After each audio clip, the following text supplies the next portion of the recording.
Graças a paz, irmãos.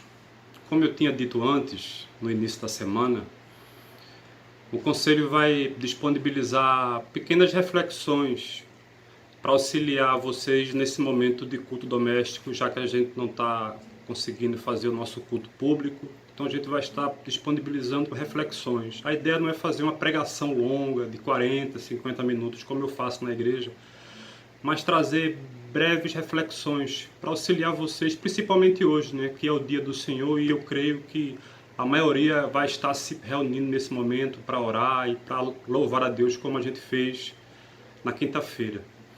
Antes da gente ler o texto, eu escolhi esse texto, irmãos, porque eu quero trazer duas respostas a dúvidas que surgem nesse momento que a gente está vivendo. Pelo menos duas perguntas são feitas e eu ouço muito elas. Primeiro, será que o coronavírus é o sinal da volta de Cristo? Será que esse é um dos sinais que a palavra nos ensina, apontando para a volta de Cristo? Será que esse é um dos sinais que nos aproxima da volta de Cristo? E a segunda pergunta que muitas pessoas têm feito e tem gerado muito debate pela internet é: será que a gente não está pecando ao fechar a igreja? Será que nós não deveríamos estar com as nossas portas abertas, recebendo todo mundo e evangelizando eles? Então eu queria ler esse texto com vocês e tentar trazer essas duas respostas. Se você tiver alguma dúvida do que vai ser dito, você pode perguntar no próprio grupo. Depois que você ouvir, você pode lançar a pergunta no grupo, eu vou estar respondendo, o próprio conselho também pode tirar dúvidas que possam surgir no decorrer da reflexão. O texto que eu queria ler com vocês está em Lucas, capítulo 21, a partir do versículo 5. É um texto muito usado, muitos pastores têm pregado nesse texto, nesse momento, porque é um texto que fala especificamente do momento que a gente está vivendo. Eu queria ler com vocês, Lucas capítulo 21, a partir do versículo 5, diz assim: Falavam alguns a respeito do templo, como estava ornado de belas pedras e de dádivas. Então disse Jesus: Vede essas coisas? Dias virão em que não ficará pedra sobre pedra que não seja derribada. Perguntaram-lhe: Mestre, quando sucederá isto? E que sinal haverá de quando estas coisas estiverem para se cumprir? Respondeu Jesus: Vede que não sejais enganados. Muitos virão em meu nome, dizendo: Sou eu, e também chegou a hora, não sigais. Quando ouvires falar de guerras e revoluções, não vos assusteis, pois é necessário que primeiro aconteçam estas coisas, mas o fim não será logo. Então lhes disse: Levantar-se-á nação contra nação, reino contra reino. Haverá grandes terremotos, epidemias e fome em vários lugares, coisas espantosas e também grandes sinais do céu. Antes, porém, de todas essas coisas, lançarão mão de vós e vos perseguirão, entregando-vos às sinagogas e aos cárceres, levando-os à presença de reis e governadores por causa do meu nome. E isto vos acontecerá para que vocês possam dar testemunho de mim. Assentai, pois, em vosso coração de não vos preocupardes com o que haveis de responder, porque eu vos dei boca e sabedoria, a quem não poderão resistir, nem contradizer todos quanto vos opuserem. E sereis entregue até vossos pais, irmãos e parentes e amigos, e matarão alguns de vós. De todos sereis odiados por causa do meu nome. Contudo, não se perderá nem um fio de cabelo da vossa cabeça, e na vossa perseverança ganhareis a vossa alma. Quando Jesus profere esse texto, que é um texto longo, a gente leu apenas uma parte dele, Jesus está saindo do templo. E ao sair do templo, alguns discípulos começam a mostrar para Jesus a beleza do templo, como o templo estava bonito. E aí Jesus diz que não ficará pedra sobre pedra que não seja derrubado. Quando Jesus diz isso, ele está falando da destruição de Jerusalém. Jerusalém seria destruída e, consequentemente, o templo também seria destruído. Eu não vou falar disso hoje, da destruição do templo e nem da destruição de Jerusalém, que Cristo vai falar especificamente disso do versículo 20 até o versículo 24, mas eu não vou falar disso hoje, nem da destruição do templo e nem da destruição de Jerusalém. Hoje eu quero focar apenas nessa primeira parte do sermão. Quando Jesus diz que o templo vai ser destruído, os discípulos ficam com muitas dúvidas. E Mateus relata que quando eles chegam no Monte das Oliveiras, os discípulos começam a questionar Jesus e fazer algumas perguntas. Eles ficaram em dúvidas. Por que o templo seria destruído? Que sinal haveria dessa destruição? Lucas também relata isso aqui no verso 17, quando ele diz assim: perguntaram-lhe, mestre, quando sucederá isto? E que sinal haverá de quando estas coisas estiverem para se cumprir? Então, gerou muitas dúvidas no coração dos apóstolos. Quando a gente lê os outros evangelhos, Mateus e Marcos, parece que na cabeça dos apóstolos a coisa ia funcionar assim. Quando o templo fosse destruído, logo depois o juízo final chegaria. E Jesus vai responder para eles e vai tirar esse pensamento que possivelmente eles tiveram quando Jesus disse que o templo seria destruído. Os apóstolos começaram a pensar que quando o templo fosse destruído, esse seria o grande sinal de que o mundo estava chegando no seu fim. E aí Jesus vai dar uma resposta para eles. Nessa resposta, que ficou conhecido como o sermão escatológico de Cristo, o sermão das últimas coisas, eu vou dividir esse sermão em dois pontos. Jesus fala sobre o princípio das dores e Jesus fala sobre a grande perseguição. Como eu disse, eu não vou falar da grande perseguição hoje. Hoje eu quero falar somente do princípio das dores, que é justamente o momento em que a gente está vivendo. Nós, a igreja, nós estamos vivendo o princípio das dores. A imagem é de uma mulher grávida. Eu já falei isso de púlpito, já ensinei a vocês diversas vezes essa imagem do princípio das dores. O princípio das dores é tirado de uma mulher que está grávida e ela começa a sentir as contrações. Essas contrações, elas significam que o filho vai chegar, mas ela não significa que ele está perto de vir. As contrações, as dores de parto, elas apontam para a mulher que o menino virá, mas ela não significa propriamente que o menino está perto de vir. É a mesma coisa com o princípio das dores. Esses sinais que está dentro do princípio das dores, ele não significa imediatamente que após ele Cristo virá. O que ele significa é que Jesus está vindo, que ele virá, mas não que ele está perto de vir. Como se agora, pós-coronavírus, Jesus fosse raiar nos céus. Esses sinais, eles não significam isso. Os sinais que nós vamos ver aqui, significa que é a certeza de que Jesus virá, mas não significa, através desses sinais, que ele está perto. E eu queria ler com vocês a partir do versículo 8. Jesus, ele vai dizer assim: respondeu ele, Jesus, vede que não sejais enganados, porque muitos virão em meu nome, dizendo, sou eu, e também chegou a hora, não sigais. Essa expressão que Jesus diz, vede que não sejais enganados, é que possivelmente na cabeça deles havia aquilo que eu já tinha dito, de que na destruição do templo, Cristo estava perto de vir. E Cristo disse, não, não será assim. Vede que vocês não sejam enganados. Esse princípio das dores, ele acontece da vinda de Cristo, quando Jesus veio, morreu e ressuscitou, até a sua volta. Nessa lacuna de tempo e de espaço entre a vinda de Cristo e a sua volta, o mundo está vivendo o princípio das dores. Então nós estamos hoje vivendo o princípio das dores.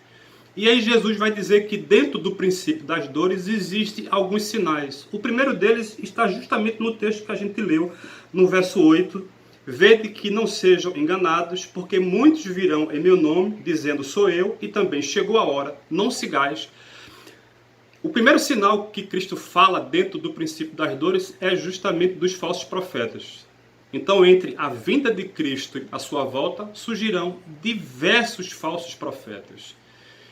E a gente vê isso todos os dias. Desde que Cristo veio, e já surgiu diversos, e vão continuar surgindo, diversos homens falando profecias que Deus não falou, e ainda mais falando sobre, calculando a volta de Cristo. O falso profeta traz diversos ensinos equivocados que estão distantes da palavra de Deus. Um deles é tentar orientar a igreja, porque na cabeça deles, através de algumas profecias, Jesus está às portas, e isso não é verdade. Então veja, o primeiro sinal que Cristo fala do princípio das dores que nós estamos vivendo é falsos profetas. Verso 9, Cristo vai falar sobre guerras. Guerras e rumores de guerras. Quando ouvides falar de guerras e revoluções, não vos assusteis, pois é necessário que primeiro aconteça estas coisas, mas o fim não será logo. O próprio Cristo explica: quando vocês ouvirem falar de guerras e revoluções, não se preocupem, por dois motivos. Primeiro, porque essas coisas precisam acontecer, e segundo, o fim não será logo. Veja, porque esses sinais ele não significa que Cristo virá logo, mas significa que ele virá. E eu acho muito interessante quando Jesus fala sobre guerras e revoluções, ele diz: não vos assusteis, pois é necessário que primeiro aconteça essas coisas. Antes dele voltar, é necessário que essas coisas aconteçam. Primeiro, para dizer: olha, esses sinais significam que ele virá. E segundo, para mostrar ao homem a fraqueza do homem. Para mostrar para o homem o quanto ele é frágil. Quanto o homem necessita de Deus, necessita de Cristo. Cristo está falando de guerra, mas os outros sinais também mostram a fraqueza. Nós estamos vivendo uma epidemia que nessa epidemia demonstra como o ser humano é frágil. E essa fragilidade deveria fazer uma reflexão no coração de todo mundo da nossa dependência. E o ser humano deveria, nesse momento, recorrer-se para aquele que controla todas as coisas e que domina todas as coisas. E Jesus está dizendo justamente isso aqui. É necessário que primeiro aconteça essas coisas, guerras, revoluções, falsos profetas, mas ele deixa claro, ainda não é o fim. Verso 10. Ainda falando sobre guerras e rumores de guerras, então lhes disse: levantar-se-á nação contra nação, e reino contra reino. E aí a gente chega no verso 11, que Jesus cita algo justamente do que a gente está vivendo agora. Haverá grandes terremotos, epidemia e fome em vários lugares, coisas espantosas e também grandes sinais no céu. Terremotos e epidemias também faz parte do princípio das dores. Nós estamos hoje vivendo uma epidemia. Através desse versículo, eu queria responder a primeira pergunta. Eu acho que já ficou claro. Será que nós estamos vivendo esses sinais? Significam que Cristo está às portas? Que logo após, quando esse sinal acabar, Cristo vai voltar? Não. Esses sinais não significam isso. Esses sinais significam que Cristo voltará, mas não que ele está perto de voltar. Então, a gente como pastor e como liderança, a gente fica extremamente entristecido, porque o nível de conhecimento da igreja evangélica é muito baixo, irmãos. Sempre que acontece alguma catástrofe no mundo, tsunamis, terremotos, epidemias, a igreja se precipita logo e começa a dizer que esse é um dos sinais que Cristo vai voltar, que ele está perto de voltar. Veja, nós devemos sim evangelizar o mundo e dizer que Cristo voltará. Mas não é certo teologicamente usar o quadro em que a gente está. O quadro que a gente está não significa que Cristo está às portas, significa que Cristo vai voltar. A segunda pergunta é: será que nós estamos, que eu fiz no início e disse que ia responder, será que a gente está pecando por fechar as portas? Será que nós estamos cometendo um equívoco? Nós não deveríamos estar com as nossas portas abertas? Eu respondo Com toda certeza que não, irmãos. Veja, essa é uma profecia. Cristo fala sobre terremotos, Cristo fala sobre guerra, Cristo fala sobre epidemias. A gente está vivendo a epidemia. O governo ele não está proibindo que a gente cultue a Deus. O governo não está proibindo que você louve a Deus. O governo não está proibindo que você evangelize. A gente não está vivendo nenhum momento de perseguição religiosa. O governo está trazendo recomendações para preservar a vida. E a aglomeração de culto facilita a proliferação do vírus, dessa epidemia. Então a gente, como igreja, a gente tem que andar de acordo com aquilo que o governo diz, porque o governo está tentando preservar a vida. E qual o princípio bíblico? Que eu devo amar o outro como a mim mesmo. Então eu ficando em casa, eu estou preservando a vida do outro. Mas em casa eu posso ler a palavra, em casa eu posso cantar louvores, em casa a gente pode gravar um vídeo e distribuir esse vídeo para a igreja. Então o culto permanece. Então é equivocado, irmãos. Muitos líderes de megas igrejas decidiram não fechar as suas portas. A única resposta que eu tenho para isso é duas. Ignorância, que eu não acredito que muitos líderes do Brasil, igrejas ricas, tenham esse tipo de ignorância. Eu acredito mais que essa ignorância ela pode ter até nas igrejas de periferia, mas essas mega igrejas, elas não têm líderes que sejam tão ignorantes assim. A única resposta que eu tenho é que a preocupação deles é financeira. A preocupação desses líderes é financeira.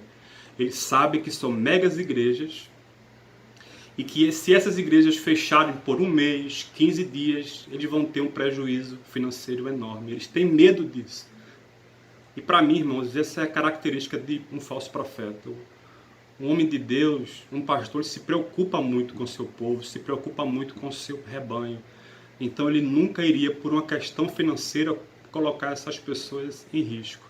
Então nessa leitura que nós lemos, eu já consigo responder as duas perguntas iniciais. Não, esses sinais, eles não são sinais que evidenciam que logo depois deles, depois das guerras, depois das epidemias, depois dos terremotos, Cristo voltará. Esses sinais não estão aí para isso. Esses sinais, eles significam Cristo voltará, mas isso não quer dizer que será logo. E segundo, nós erramos em fechar a nossa igreja? De jeito nenhum, irmãos. É o que tem que ser feito.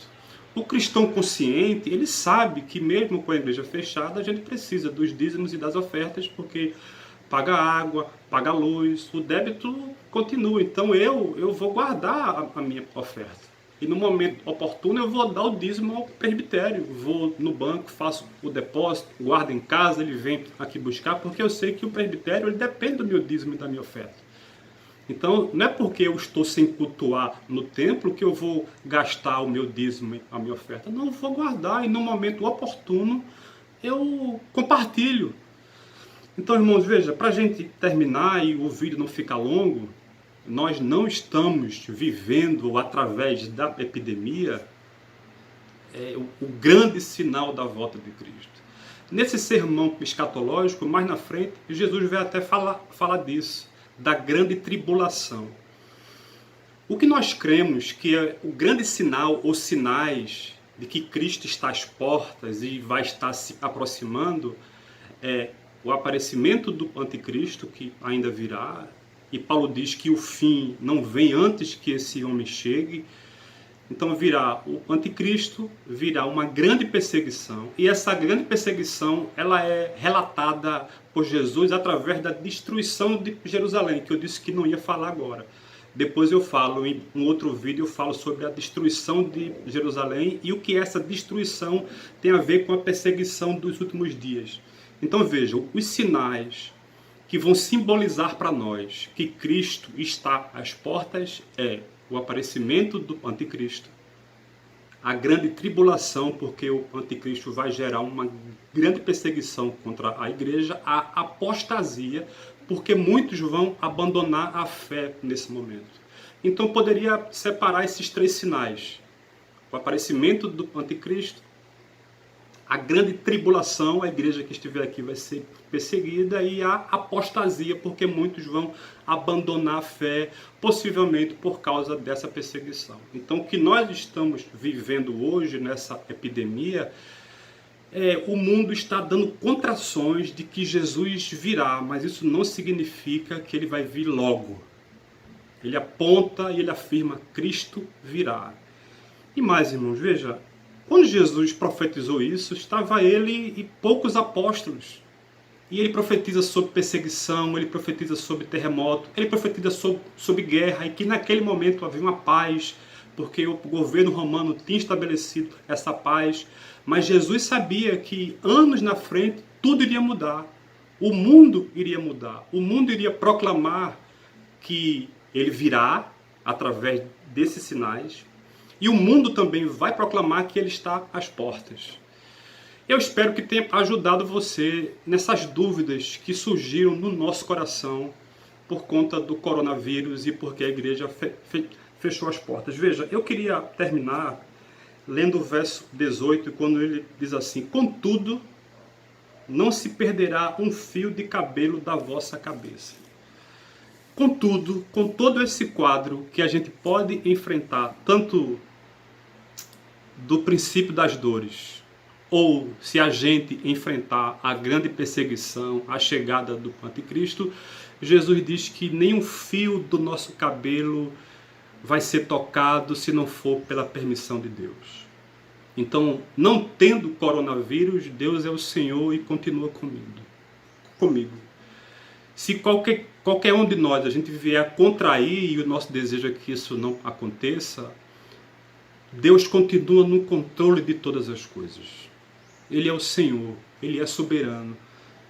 Ele sabe por que tudo isso está acontecendo. O que cabe a nós, irmãos, é conhecer a palavra, orar, continuar fazendo nossos cultos em casa, tomar todo o cuidado que é possível e mais, aproveitar esse momento para evangelizar da maneira certa, levar a palavra de Deus da maneira certa. Eu queria que você visse esse vídeo, que você ouvisse várias vezes, e se ficou alguma dúvida no seu coração, se não fui tão claro, você pode jogar a pergunta no grupo e aí a gente vai tirando essas dúvidas. Tá bom, irmãos? Que Deus abençoe. Eu trago um abraço de Jaque, de Alice também, e a gente vai se falando, e eu espero que isso tudo termine o quanto antes. Um beijo no coração e que Deus abençoe.